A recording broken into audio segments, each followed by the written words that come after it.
What's going on, guys, and welcome back to another video, and welcome to your stimulus check update, stimulus package, and infrastructure update and daily news report for Monday, September 27th. Hopefully you guys had an incredible weekend, but let's get into the update for today. First, we do have some more breaking news. Today was supposed to be a big day, major day. We were supposed to have a vote on that $1.2 trillion bipartisan infrastructure bill. Well, according to reports, that is not going to happen. Today, we will actually see the House, they will bring the bill to the floor for debate. That will happen today. However, the votes are not expected to happen until Thursday. Nancy Pelosi has already delayed the bill.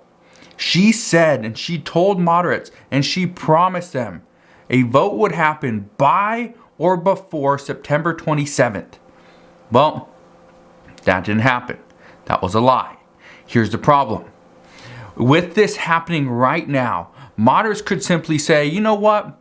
We're not going to vote for the $3.5 trillion infrastructure bill, that stimulus package.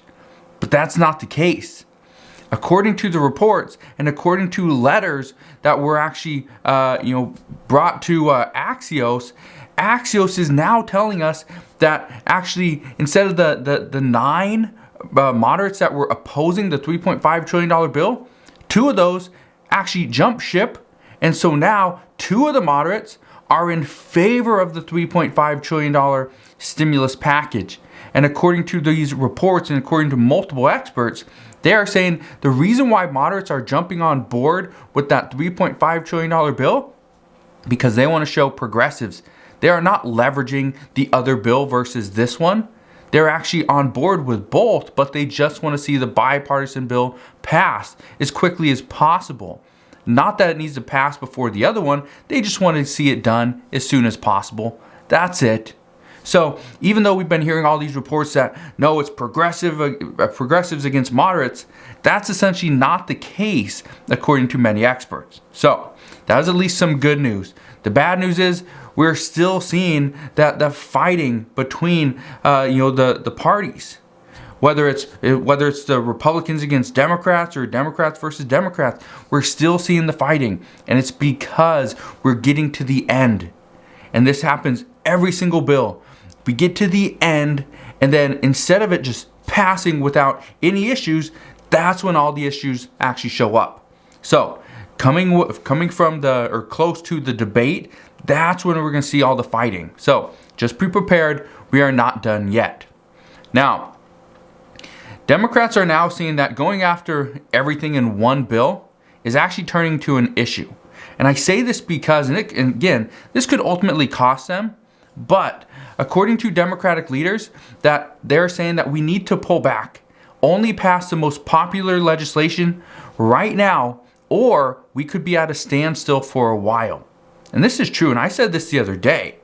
Experts are now saying that Democrats are planning to determine what the holdouts, Kyrsten Sinema, Joe Manchin, right, them, what are the holdouts currently objecting to? And if they can determine what the objections are, and they can come to common ground, which is exactly what Nancy Pelosi said yesterday, if they can find common ground, they will be able to then figure out the top line number that moderates are looking at. If it's $2 trillion, fine, so be it. According to reports, they will pass that. If it's 2.5, they will pass that. If it's 1.5, they might have to pass that. However, progressives would be very upset. So right now it's coming down to, okay, are progressives going to get more of what they want, or will the moderates? And according to experts, the moderates actually have a little bit more power because it's coming from the Senate, not the House. So we'll see what happens there. Regarding stimulus checks, a lot of people keep on asking, are we going to get a stimulus check? And I've been telling you for a while, I don't think the regular stimulus check is coming. I think there's still some support behind it, but a stimulus package in some sort, seeing additional stimulus coming and hitting your bank account could happen, but it might be some type of an additional tax credit, like the child tax credit payments that we are currently seeing. Could be an adult tax credit. We don't know. But are we going to see an additional stimulus? Possibly. I think there's a very high likelihood we do. But do we see that stimulus check? I don't know. I just don't think that's in the cards yet. There could be, but we'd have to see both of these packages just completely break down. We'd have to see COVID cases surge even more than they have been. Hospitalizations would have to be on the rise. We're actually seeing hospitalizations drop. So that's actually a pretty good thing there. But here's what I want to explain. According to multiple experts, those that wanted stimulus checks before are holding back due to the debt ceiling. They're saying that right now the debt ceiling is causing multiple issues. Without a debt ceiling increase, there would be no stimulus checks. Okay? And I want to explain why. Democrats, as of right now, are worried that if they try to pass a stimulus check in a time like this, they could actually turn voters against them, which is not good, especially 1 year before the midterm elections. Republicans worry that passing a debt ceiling, or pretty much raising the debt ceiling, this would only cause Democrats to go to that top line number as quickly as possible. They'd reach that limit almost immediately. Here's what we know. The current debt ceiling is set at $28.4 trillion. That's a lot of money. But according to experts, the Treasury needs to be at about $29 trillion in order to just make it through this year. So $29 trillion, that's $600 billion more. That would be the increase. Well, and this increase must happen between October 15th and November 4th. If it doesn't, that's the expected timeline when the Treasury and the US government is going to just run out of money, will not be able to pay their debts. That could be a problem. Well, here's what you need to understand. There's a vote today in the Senate on the government funding bill and the debt ceiling, or the debt limit suspension. So both of those things are going to happen. We expect Republicans are not going to go for this. I don't think they will. But Republicans state that if Democrats want to tax, borrow, and spend historic sums of money without their input, and this is according to Mitch McConnell, then they will have to raise the debt ceiling without their help as well. So, is the stimulus check going to be included if we don't see a debt limit increase? No. Will we see a stimulus check included if we do see a debt limit increase? Probably not. Okay? So yes, the talks of a stimulus check, they are starting to dwindle down. And it's because we are now noticing we do not have the money. We do not have the ability to keep printing more money and just giving it to the American people, especially when financial institutions are telling us that the majority of the American people are saving that. They're putting that money into savings and investments, not paying and putting it back into the economy and making an actual stimulus check.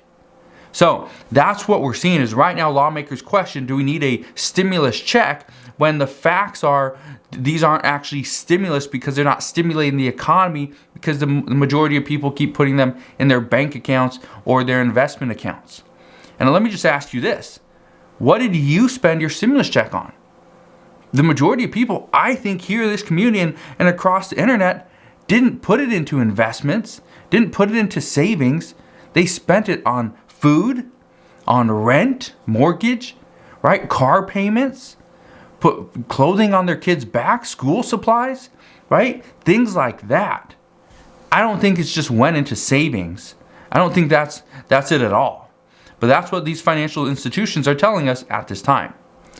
Now, here's something else. Talking about financial institutions. I want to bring you something that I thought was very interesting, and because right now we're starting to see more reports on Americans having more credit card debt now than in the entire past year. Here's what we know. Since the start of the pandemic, Americans would save their money. They'd stay home, they wouldn't spend it, they wouldn't wastefully just spend their money. And the goal was to pay off debt a little bit quicker. That was the goal, because they knew, you know what? We have all this time, we're at home, let's not go anywhere, let's not travel, let's just save our money and put it into our savings or pay off debt. Well, we also know the American people got $3,200 in stimulus checks. We saw $300 and $600 per week Unemployment bonuses, that was great, $600 per week from all the way until August, I think it was like August 1st of 2020. That was great. That helped out millions of Americans. And then it was $300 per week from then on. We saw the eviction moratoriums save people tens of thousands of dollars. They didn't have to pay rent if they couldn't afford it. That helped people put a little bit extra money in their pockets. And with all this extra money, many Americans paid off credit card debt. They put money into savings and they invested it. Okay. But according to Bankrate.com, just recently they ran a survey. About 59 million Americans say they have added to their debts in recent months. 59 million Americans have added to their debts. This includes credit card debt, mortgages, auto loans, personal loans, right? 59 million Americans say they've added to their debts. Okay. And according to Clever, 18% of people with credit card debt have more than $20,000 in debt. 40% of those with a monthly balance have not been debt-free since 2018 or before. And 15% of those people say they have had this debt for more than 15 years. And the scariest statistic, let me just bring you this one. 57% of people have missed a credit card payment within the past 1 year. 50% of people. That is a staggering number, and I bring this up for one main reason. When you miss a payment, okay? When you miss a payment, the credit card company can then increase your interest rate. Currently, the average interest rate is about 16%. 16% for many would be a great rate because they're up over 20. So, that's not good. And when asked how borrowers plan to pay back this debt, well, you know what most of them said? The majority of these people in debt, they had no idea how they would pay off this debt or when this debt would be paid off. That's scary if you don't know how you're going to pay it off or when you could possibly pay it off. But let me ask you, if you have credit card debt, do you have a plan to get it paid off, or are you simply just treading water simply because maybe you are not currently working? Your bills, your expenses are higher than they have been in the past year. And trust me, I understand exactly where you're coming from. Grocery products are more expensive. Services are more expensive. Car, insurance in some cases can be more expensive. If you're driving less, it actually should reduce your amount. But gas, maintenance, everything is going up. And it's turning into a very scary situation. But let's get into the COVID news for today. The CDC director says that hospitals are filled with unvaccinated people. Some hospitals are actually running out of ventilators and beds. Experts say that staff are having to make the tough decisions. Do I choose this person because of their age, or do I choose this person because, well, they're further along, they're having a tougher time breathing? Hospital staff should not have to choose between who they bring into the hospital, who gets a bed, and who gets a ventilator. However, according to many health experts, this is exactly what is happening across the country. According to reports, about 925,000 children have contracted COVID since the school year began. The federal government has issued $10 billion to help pay for testing to make sure this virus isn't spreading throughout schools, and which could possibly cause them to shut down. However, some states have simply rejected their share of this funding. And out of the 100 largest school districts in the country, less than 15% of them are using the funds from the government for in-school screening programs. And the leading culprits, according to health experts, are coming from Texas. Texas is the one that's causing this, a lot of the 925,000 children to contract COVID. According to reports, Texas has reported more than 125,000 positive cases in the first month of school alone. And now, districts in Texas are rethinking their testing strategy. That maybe it's not working, maybe they need to do something else. So, that's what we're hearing right now. COVID cases are still on the rise. COVID cases across the country, in some places, they're actually dropping, but we still have a little ways to go. Experts worry that even though we may see COVID cases drop over the next few weeks, eventually they will probably pick back up. So that's what we're hearing, but as I know more, I promise I'll come back on here and share the latest news and updates. Again, just want to thank you guys for watching. Have a wonderful rest of your day. Have an incredible week as well. If you have any questions, please ask your questions down in the comment section below. Again, thank you guys for watching. Consider subscribing, and I'll see you guys on the next one.